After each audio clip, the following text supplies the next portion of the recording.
Viewers, welcome to my another blog. তো আজকে আমরা চলে এসেছি চায়ের দেশে শ্রীমঙ্গল চা বাগানে। তো দেখেন এখানে মাউন্ট এভারেস্টের মতো বড় বড় পাহাড় রয়েছে। এখানে রয়েছে চাকন্যা। আমরা চলে এসেছি এখানে ঘুরতে। সো দেখেন অনেক বড় বড় চা বাগান।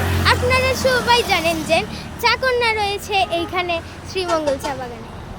তো আজকে আমরা চলে এসেছি শ্রীমঙ্গল চা বাগানে আপনাদেরকে দেখানোর জন্য। আপনারা ভিডিওটি সুন্দর করে উপভোগ করবেন এবং আমরা চা বাগানটি আপনাদেরকে ঘুরিয়ে দেখাবো। তো চলুন শুরু করা যাক। সো গাইস, দেখেন আমরা চা বাগানে চলে এসেছি, কিন্তু এখানে ঢোকার অপশন দিচ্ছে না। বাট আমরা দেখাচ্ছি যে আপনাদের চা বাগানের পাহাড়গুলো ঝুম করে।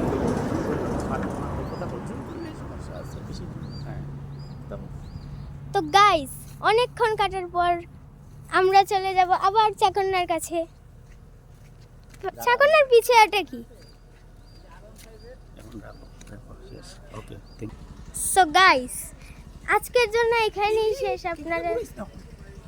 আপনারা আমার ভিডিওটি সাবস্ক্রাইব করবেন, লাইক করবেন।